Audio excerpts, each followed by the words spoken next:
toutes et à tous et bienvenue à ce sixième rendez-vous de l'Université populaire 2013-2014. Je vous rappelle, ou je vous informe de l'organisation de la soirée. Nous allons passer 45 minutes avec Elena Hirata, puis 20 minutes avec nos deux témoins, Gwendoline Lefebvre de l'Association Femmes Solidaires du Rhône et Patrick Monin qui a fait des études d'ethnologie.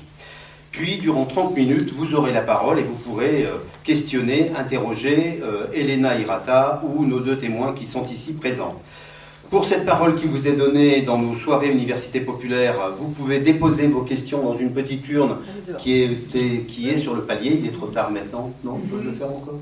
Oui. Voilà. Ou nous envoyer un mail upop@mjc-héritanmacon.org. Jusqu'à présent, ces deux choses restent désespérément vides, mais vos questions viendront vraisemblablement de la salle sans aucun problème. Pour prendre la parole, la règle est simple. Il vous suffit de lever la main pour demander la parole, d'attendre d'avoir le micro à chef pour vous exprimer, et sachez qu'ici, tout le monde a le droit d'expression. Voilà, nous accueillons ce soir Elena Hirata. Elena, vous êtes sociologue, directrice de recherche émérite au Centre national de recherche scientifique, au laboratoire de Centre de recherche sociologique et politique de Paris sur les questions genre, travail, mobilité. Vous êtes membre du comité directeur du réseau international Marché du travail et genre, du comité de lecture des cahiers du genre, que vous pourrez trouver d'ailleurs au stand du cadran lunaire tout à l'heure, il y a quelques exemplaires, et du collectif national pour le droit des femmes. Vos thèmes de recherche sont travail et division sexuelle du travail, chômage, institutions et acteurs, genre et mondialisation, théorie et pratique du quart, le prendre soin, s'occuper des autres, dans une perspective comparative, l'épistémologie du travail et du genre. Vous avez publié, coordonné ou co-dirigé plusieurs ouvrages, le dictionnaire critique du féminisme que j'ai vu tout à l'heure au stand de Jean-Marc, Travail et genre, regard croisé France, Europe, Amérique latine, le sexe de la mondialisation, qui m'a servi pour la préparation de cette soirée, être chômeur à Paris, Sao Paulo ou Tokyo. Cette conférence intervient dans un contexte de troubles sur le genre, pour reprendre le titre du livre de Judith Butler, spécialiste émérite de cette question, qui m'a également servi à la préparation de cette soirée. La question de l'acquisition culturelle du genre est posée, avec les livres scolaires, dans un débat qui focalise la question du genre sur l'école. Au sujet de Tous à poil, c'est le titre du livre, mis en cause, Sylvie Vassallo, directrice du Salon du Livre en Seine-Saint-Denis, déclarée au monde.fr. La littérature pour enfants n'est pas le lieu de l'apprentissage et de l'éducation ni morale ni sexuelle.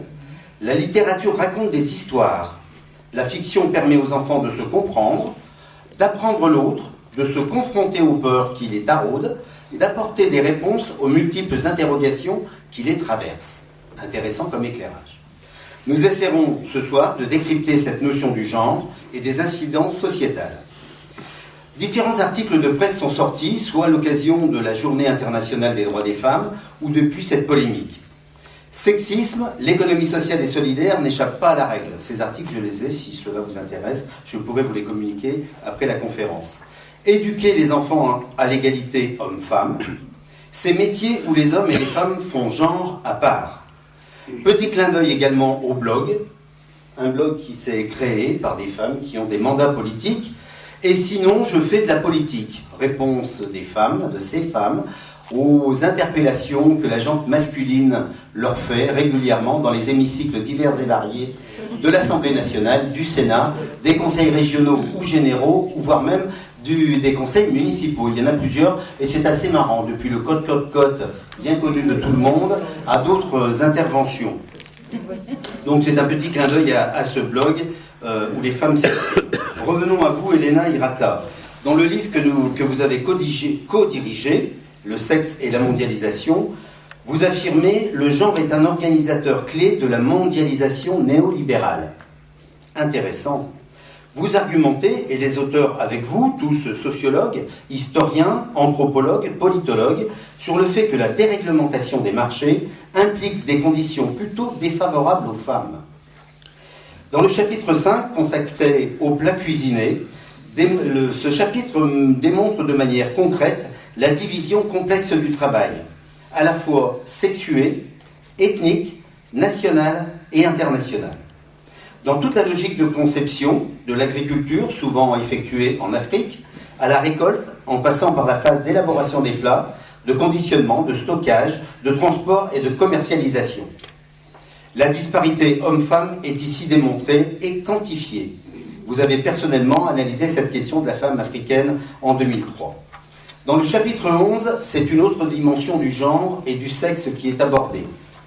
Vous évoquez le viol des femmes durant la guerre de Bosnie en 92-95, d'hommes par d'autres hommes en 2004 en Irak.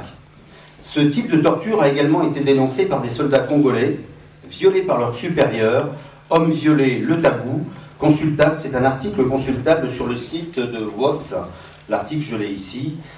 C'est donc le sexe comme arme de torture pour abaisser, avilir l'être humain. Genre et sexualité ne sont pas de même nature. Judith Butler, dans son livre Référence, Troubles dans le genre, je vous ai montré tout à l'heure, déclare que le genre est moins la construction sociale de la différence des sexes qu'une façon première de signifier des rapports de pouvoir. Cette déclaration, toute empreinte du féminisme des années 70, est-elle encore d'actualité ? Concernant l'emprise des normes, Judith Butler nous dit « Chacun peut s'inventer soi-même. On s'éveillerait le matin, on puiserait dans son placard ou dans quelque espace plus ouvert le genre de son choix. On l'enfilerait pour la journée et le soir, on le remettrait en place. » Cette déclaration faisant référence aux dragues et aux travestis, mais le genre est-il l'effet d'un choix ? La construction de l'individu est longue, elle est parsemée d'étapes. Comme le disait Simone de Beauvoir, on ne naît pas femme, on le devient, on pourrait dire la même chose d'un homme. Cette citation, dans un contexte sociétal du XXe siècle, avec des luttes féministes importantes, place bien la relation du sexe et du genre. Cette distinction, voire cette dualité entre sexe et genre, entre nature et culture, introduit un clivage au cœur du sujet féministe. Ce clivage nous questionne. D'ailleurs, le genre n'est-il qu'au nombre de 2 ? Alors aujourd'hui, homme-femme, la grande question du genre, est-elle une vraie question ? Je vous laisse la parole.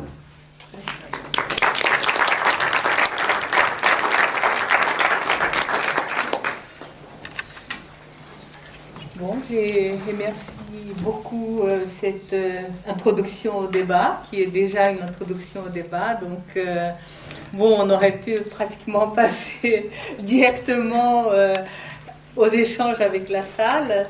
Je vais ici, d'une certaine manière, compléter cet ensemble d'interpellations. D'une part, en faisant référence à cette actualité du débat sur la théorie du genre, et ensuite travailler sur ce que les genres nous permettent d'éclairer et de mettre en œuvre, et qui est justement la question des inégalités entre les hommes et les femmes. Je suis sociologue du travail et du genre, et donc mes recherches portent sur les inégalités entre les hommes et les femmes dans le monde du travail. Et j'entends travail dans un sens large, en tant que travail non seulement salarié, professionnel, mais aussi en tant que travail domestique, des travail réalisé à l'intérieur de la famille, travail formel, informel, travail rémunéré, non rémunéré. Donc, je pars d'une conception très large de ce qui est le travail. Je crois que déjà, il faudrait dire que gender ou genre, traduction donc tardive des genders, parce que en fait, à la France, les théoriciennes féministes ont eu beaucoup de mal à utiliser les termes genre, considérant que déjà c'était un peu une soumission aux normes universitaires anglo-saxonnes. et aussi parce qu'on avait déjà des outils en tant que chercheuse en France, des outils pour exprimer ce que on exprimait, les anglo-saxons exprimaient comme étant gender relations, parce que nous avions ce concept de rapports sociaux de sexe, c'est-à-dire des rapports entre les hommes et les femmes entendus comme étant des entités construites socialement et pas en tant qu'être biologique. Donc déjà, on a toute la panoplie, disons, des significations autour du genre qui est présent dès ces controverses sur gender ou rapports sociaux de sexe. Et je pense qu'avec les temps, finalement, genre s'est imposé dans les recherches des féministes françaises, et on utilise actuellement, aujourd'hui, de manière relativement comme des synonymes, genre et rapports sociaux de sexe ou rapports de genre. Ce concept de genre a été utilisé en psychologie pour la première fois il y a environ 45 ans.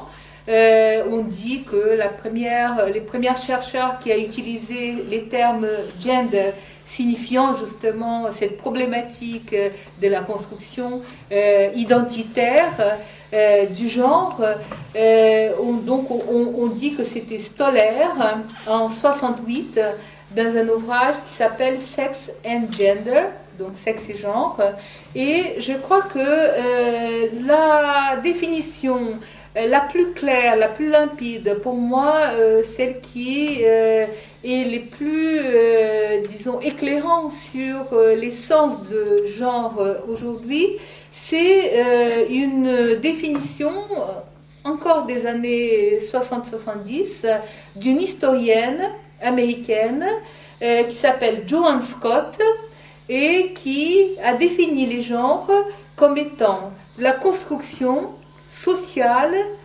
historique et culturelle du masculin et du féminin. Elle disait qu'une des caractéristiques importantes de cette notion de genre était que les genres étaient relationnels, c'est-à-dire que on pouvait comprendre les genres que dans la relation, dans les rapports entre les hommes et les femmes, socialement, culturellement et historiquement construits. Et je pense que cette définition, elle est très claire, mais il manque quelque chose dans la définition qui a été apportée par la sociologue Danielle Kergoat, avec qui je travaille parce qu'elle fait partie de notre laboratoire, qui est l'idée que le genre, c'est donc une deuxième définition du genre de Danielle Kergoat, où elle dit que les genres désignent les systèmes qui organise la différence hiérarchisée entre les sexes. C'est-à-dire, Danielle Kergoat, sociologue, introduit une notion de hiérarchie. Il y a une hiérarchie dans cette relation. Il n'y a pas une égalité entre les hommes et les femmes. Il y a un rapport hiérarchique où le masculin est toujours supérieur au féminin. Les masculins est toujours considéré comme étant supérieur au féminin. C'est que l'anthropologue Françoise Héritier, qui sera évoquée, si j'ai bien compris, par notre témoin à ma droite, cette idée de Françoise Héritier de la valence différentielle des sexes. La notion de valence différentielle des sexes, selon Françoise Héritier, veut justement exprimer cette hiérarchie entre les sexes où les hommes sont socialement considérés comme étant dans une position supérieure à la position des femmes, c'est qu'il y a toute une série d'implications, toute une série de conséquences sur les statuts des femmes et des hommes dans la société et dans les sociétés contemporaines, comme je vais évoquer par la suite. Je vais quand même donner encore une troisième définition, également d'une anthropologue, Nicole Claude Mathieu, qui est décédée dimanche. Demain, on aura une cérémonie au Père-Lachaise et je vais y aller. Donc, j'ai déplacé mon train pour les trains de 7h01 pour pouvoir être à cet hommage à Nicole Claude Mathieu. Dans son anatomie politique, catégorisation et idéologie du sexe, qui est sorti en 91, cet anthropologue va dire qu'on oppose généralement les sexes comme ce qui relève du biologique et les genres comme ce qui relève du social, et que les sociétés humaines assignent aux deux sexes des fonctions différentes, un genre féminin pour faire de la femelle une femme sociale et un genre masculin pour faire du mâle un homme social. Bon, toute la discussion qui est établie, et que je ne vais pas rentrer dans les détails maintenant parce qu'on n'aurait pas le temps, tous les débats qu'elle fait ensuite sur cette catégorie sexe et genre, vous pouvez voir développer de manière très claire dans Dictionnaire critique du féminisme que nous avons, si j'ai bien compris, dans la librairie. Parce qu'elle a écrit donc cette rubrique sexe et genre, et je pense qu'on peut résumer, et je résume aussi beaucoup des théories qui sont convergentes avec la théorie de Nicole Claude Mathieu, l'idée que sexe et genre, c'est une articulation très complexe, qu'on ne peut pas dire simplement que les sexes et les biologiques et que les genres et les sociales, qu'on peut dire aujourd'hui que les sexes aussi est construit socialement et qui donc n'est pas une donnée de la nature. On ne peut pas dire les sexes et la nature parce que les sexes est aussi, comme les genres, l'objet des normes sociales, des constructions sociales, etc. Et donc, l'idée que ce n'est pas tellement simple d'accepter cette bicatégorisation, que cette bicatégorisation en sexe et genre est problématique parce que les mécanismes de la détermination des sexes sont très complexes et il y a tous les états intersexuels qui ont déjà été évoqués dans la présentation.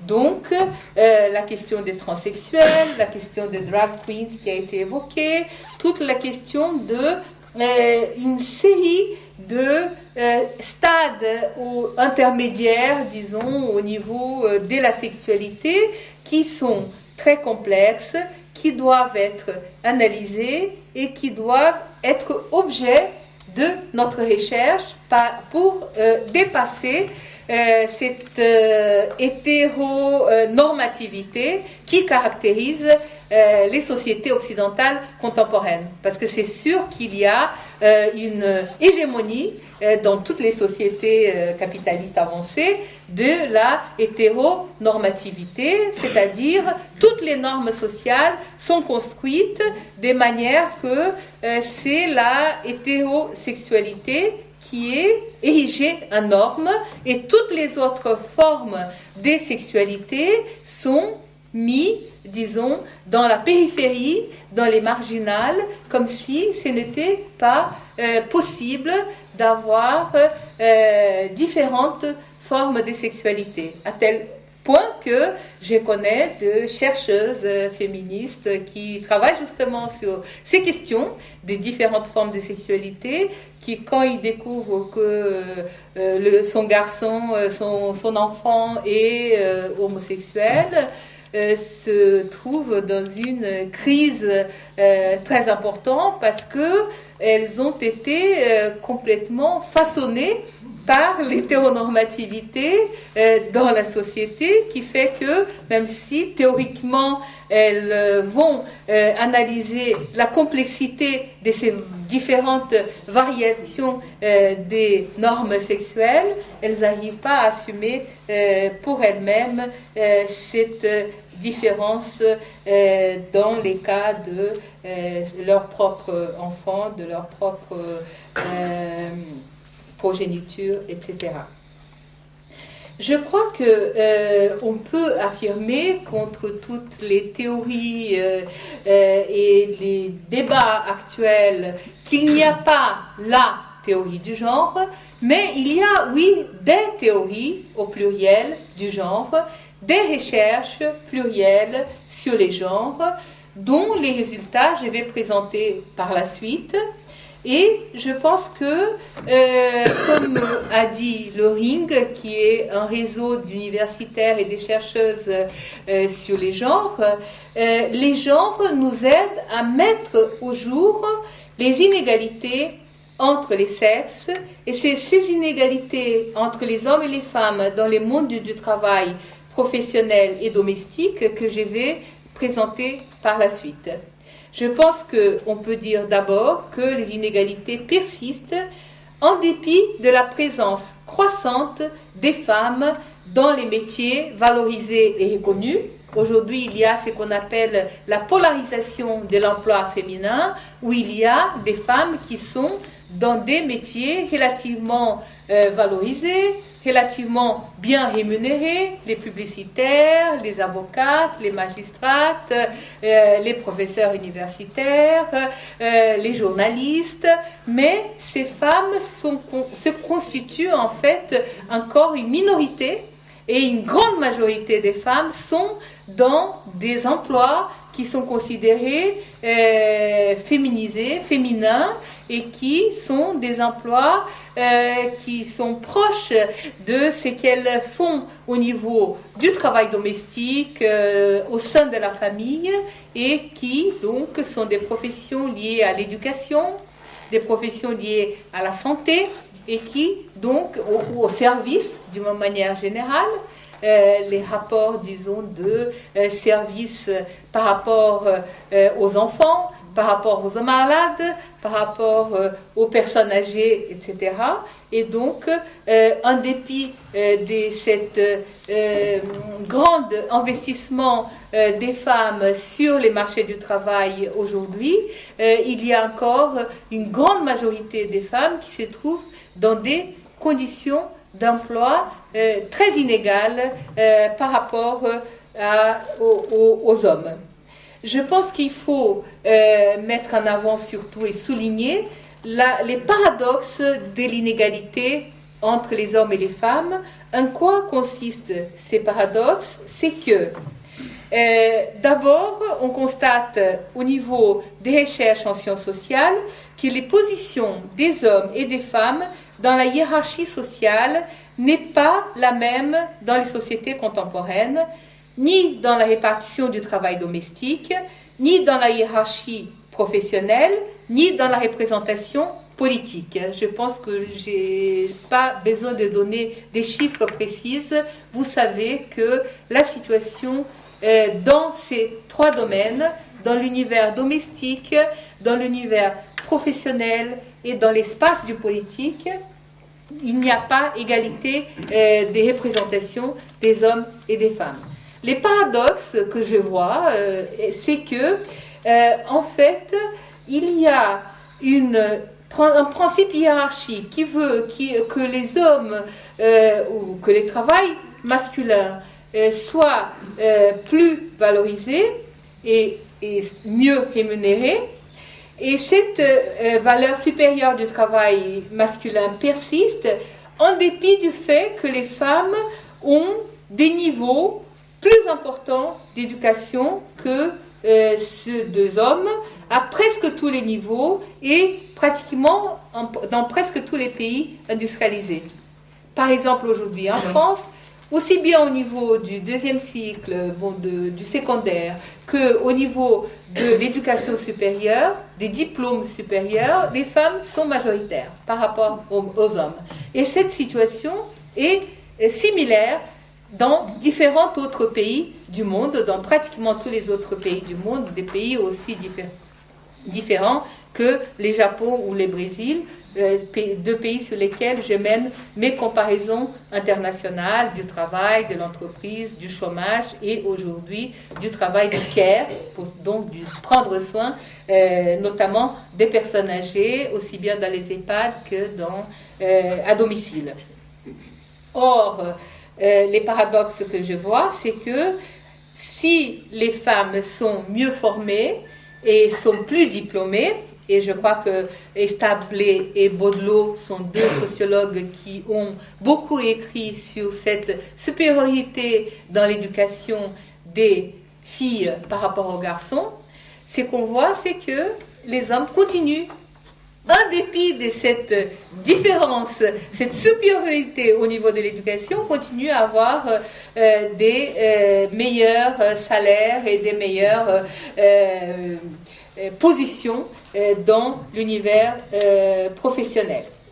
Donc, je vais très rapidement énumérer quelques-unes de ces inégalités au niveau d'abord du travail professionnel. Les femmes ont presque 9 points de différence avec les hommes au niveau des taux d'activité, même si ce différentiel a progressivement diminué. Elles sont chômeuses en plus grand nombre que les hommes. Elles sont plus concernées par les travails à temps partiel, ce qui signifie salaire partiel, donc les travails à temps partiel et pas du tout anodin du point de vue salarial. Elles sont aussi les plus représentées au niveau du sous-emploi et des CDD. Il y a plus des femmes avec des CDD, un contrat à durée déterminée, que les hommes. Les chiffres que j'avais pour 2009, c'était 5,9% des hommes et 10,7% des femmes. Presque le double des femmes sont des femmes actives occupées sont en CDD. Sur les temps partiels, il y a plus de 80% des femmes qui sont à temps partiel. Et on peut dire qu'au niveau du salaire, il y a un quart, un moins pour les femmes. C'est les titres du livre qui vient de sortir de Rachel Silveira, qui est une économiste de Nanterre. Un quart en moins des femmes se battent pour en finir avec les inégalités des salaires. C'est le titre de son ouvrage qui vient de sortir par La Découverte et qui a fait l'objet d'un grand article dans le monde de l'entreprise, je crois, du 8 mars. Et je pense que c'est important de dire que 25%, c'est à peu près constant depuis les années 50.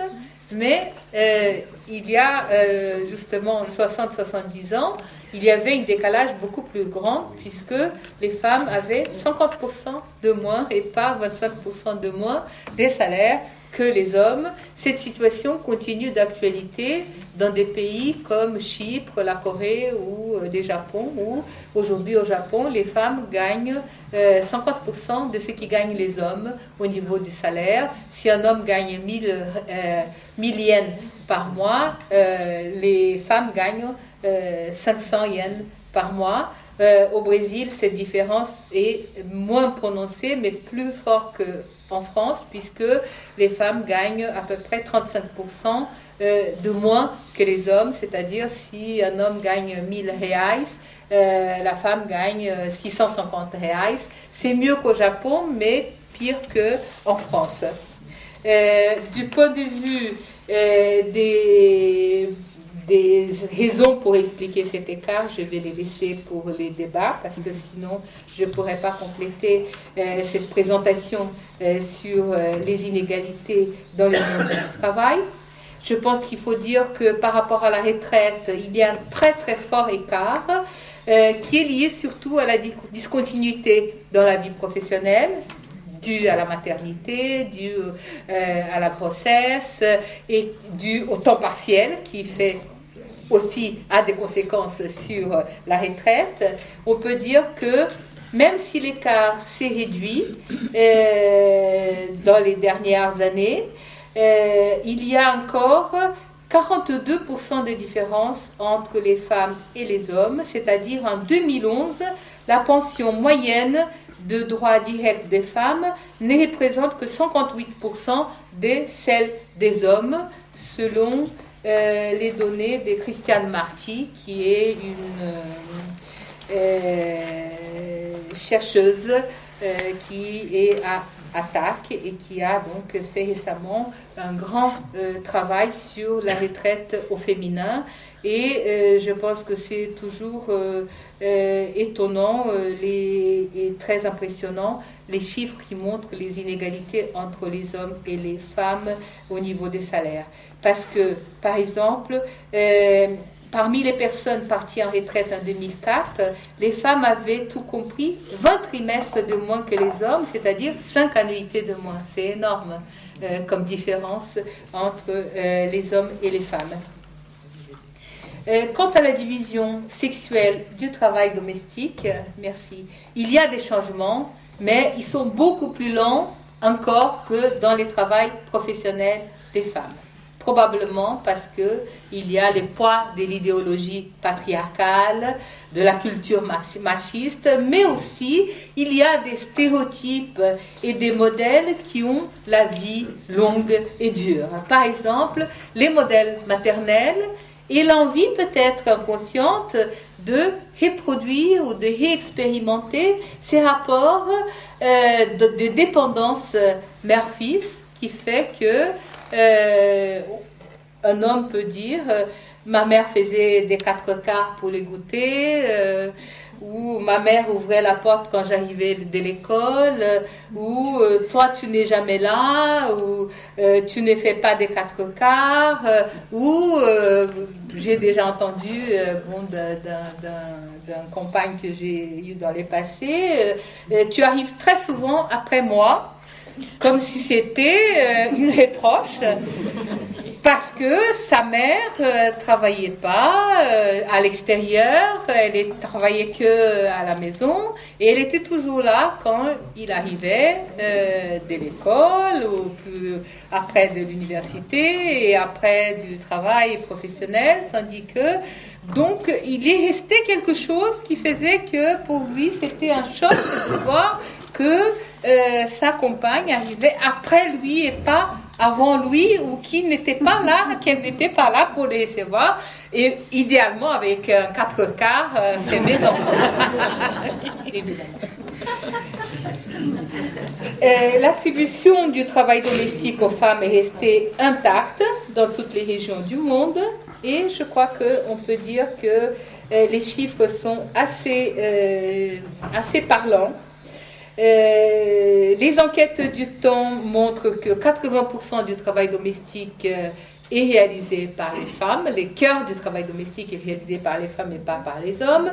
Si on voit des femmes mariées avec des enfants en bas âge, elles réalisent le double du travail domestique réalisé par les hommes. Les chiffres que j'ai, c'est 4h36 par jour de travail domestique effectué par les femmes, pour 2h13 pour les hommes, c'est-à-dire la moitié. Et ils participent principalement au jardinage et au bricolage, et aux courses, et aux jeux éducatifs avec les enfants, et sont beaucoup moins prêts à partager les travaux, par exemple des nettoyages de toilettes. Ça, c'est pas vraiment quelque chose qui est prisé par les hommes. Ou les travaux domestiques répétitifs, comme la lessive, les linges, les nettoyages, etc. Ici, j'en suis sûre que les hommes ici présents font la moitié du travail domestique. Mais ils ne sont pas représentatifs, parce que là, c'est des données des lycées, de l'enquête emploi du temps, qui est réalisée de manière relativement espacée, mais il y a eu une enquête emploi du temps réalisée en 2010, où on a vu qu'il y a une diminution du travail domestique, de la différence dans la réalisation du travail domestique, mais c'est parce que les femmes réalisent moins du travail domestique. C'est pas parce que les hommes réalisent plus de travail domestique. Mais je pense qu'en France, les femmes françaises peuvent se considérer privilégiées parce que les données chiffrées du ministère des Affaires sociales et du bien-être du Japon fournissent des données beaucoup plus alarmantes quant à l'inégalité dans la division sexuelle du travail domestique. 4h30 par jour pour les femmes japonaises mariées avec enfants, 20 minutes pour les hommes japonais mariés avec les enfants. Donc vous voyez que j'ai bien vu ça au Japon parce que je suis née au Japon, j'ai été au Japon dans la famille proche et je voyais bien que les hommes arrivaient à 10h du soir, ils prenaient les enfants, les bébés dans les bras pour jouer et quand les bébés commençaient à pleurer, ils donnaient tout de suite aux femmes parce qu'il fallait que la femme s'occupe soit du biberon, soit des couches, etc. Mais lui, il était là pour jouer avec les enfants. Donc vous imaginez que c'est pas vraiment très très égalitaire les travails domestiques, les partages de travail domestique entre les hommes et les femmes. On peut dire que à partir de l'enquête emploi du temps de 2010, un tiers du temps consacré à l'ensemble des tâches domestiques relève du soin aux enfants. Les mères consacrent aux enfants, en moyenne, 2 fois plus de temps que les pères, mais plus de temps encore à partir de 3 enfants ou quand il y a la présence d'un enfant de moins de 3 ans au foyer. Et je crois qu'on peut dire que dans un monde régi par l'hétéronormativité et dans le monde régi par une vision très normative de la division du travail domestique entre les hommes et les femmes, c'est sûr qu'il y a encore beaucoup de chemin à faire pour qu'on puisse arriver à l'égalité entre les hommes et les femmes.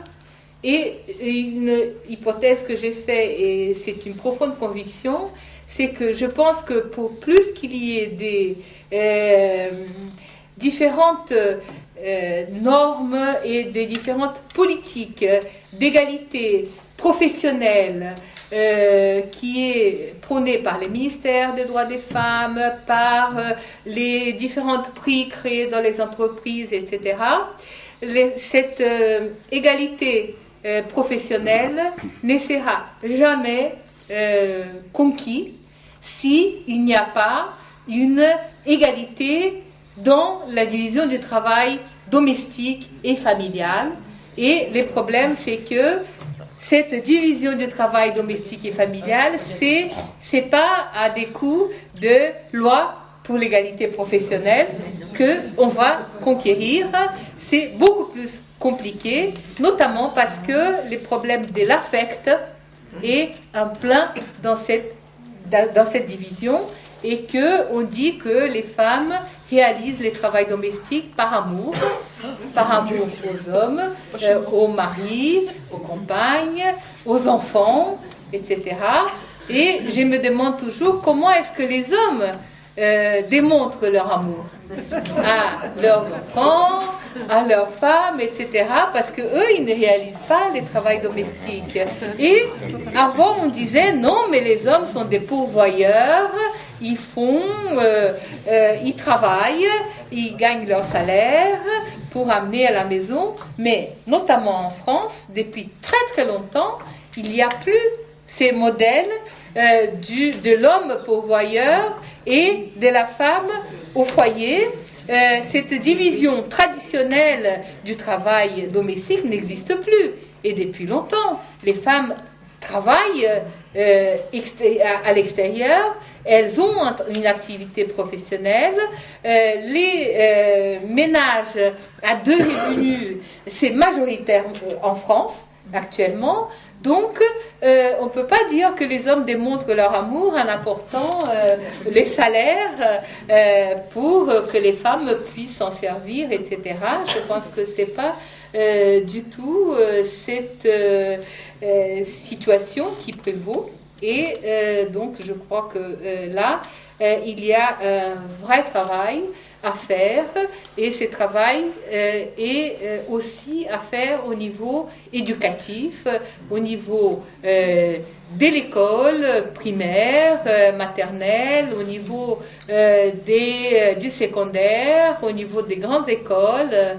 Je peux le dire parce que mon fils, il a fait une grande école qui s'appelle l'École normale supérieure de Cachan, et à la première année, la première fête où il a été convié, il a reçu un petit papier de la fille qui invitait toute la classe, et où elle disait que les filles devaient apporter un plat et les hommes une bouteille. Alors, une bouteille, ça coûte pas beaucoup de temps ni de travail. Il suffit d'aller chez Nicolas, ici en France. On peut acheter des bons Bordeaux à 3,50, 3,80, 4 euros. Faire un plat, ça signifie du temps d'aller faire des achats, de préparer, de cuisiner. Après, laver, parce que les robots ménagers, c'est très bien, mais ce qui est le plus compliqué des robots ménagers, c'est tout ce qu'il faut nettoyer après, les différentes pièces d'un robot ménager. Ça prend beaucoup de temps. Or, donc, même au niveau d'une grande école en France, on continue à reproduire parce que c'était comme ça qu'elles ont été socialisées, les filles qui sont là et les garçons qui sont là. Ils ont été socialisés à partager les travails les plus difficiles, les plus longs. Ce qui fait plus de temps de travail pour les filles, et les hommes, bon, 3,80 € pour un bon Bordeaux de chez Nicolas, et l'affaire est conclue. Je crois que c'est vraiment une leçon qui est compliquée. Je vais finir pour dire deux choses. La première chose, c'est que je pense que c'est très très compliqué quand on parle des théories du genre à penser comment déconstruire toute cette panoplie de problèmes qui se posent, mais je crois qu'il y a un problème très grand qui est l'effet idéologique, politique et théorique, qu'on considère que les femmes doivent être altruistes et penser à l'autrui, donc à ses copains de grande école, à ses enfants, au mari, aux amis, à la famille du mari, à la famille, à sa propre famille, etc. Constamment, l'altruisme est évoqué comme étant la qualité essentielle des femmes.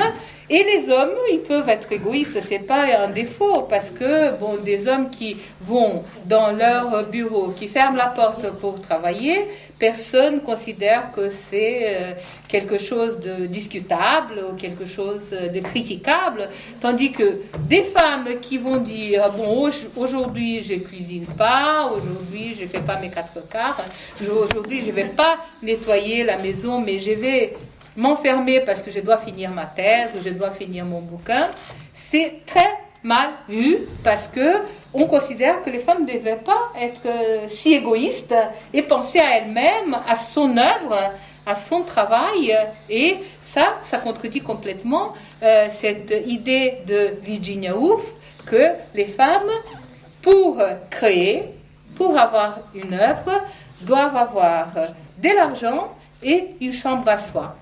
Or, cette chambre à soi, combien de femmes ont?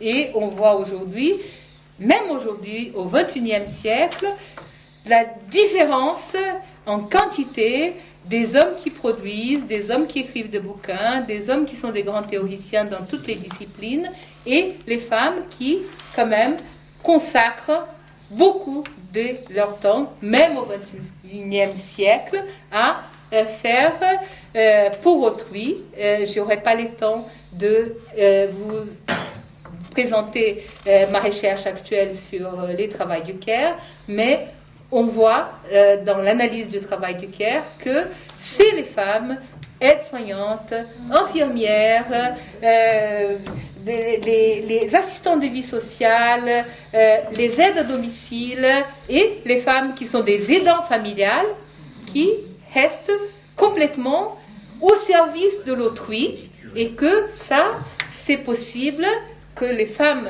et seulement les femmes, fassent ce travail parce que toute la société est construite pour considérer que ce sont les femmes qui doivent les faire parce que ce sont elles qui doivent s'occuper de l'autre et pas les hommes qui ont d'autres chats à fouetter, d'autres choses à faire, une œuvre à constituer, etc., etc. Revenons dans les 5 minutes qui me restent aux critiques sur la théorie du genre. Qu'est-ce que c'est ces grands méchants loups actuels qui est la théorie du genre? La théorie du genre, comme j'ai déjà dit, n'existe pas. Il existe des recherches, comme celles que je réalise, qui analysent les différences et les contradictions entre les antagonismes sociaux entre les hommes et les femmes, qui analysent la construction sociale, historique, culturelle, mais aussi politique, biologique et médicale du masculin et du féminin.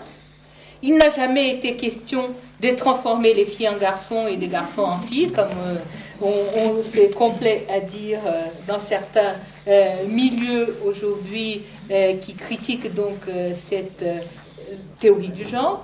Mais bon, évidemment on voudrait que chacun trouve sa voie selon ses aptitudes, selon ses convictions, selon sa formation, selon son désir.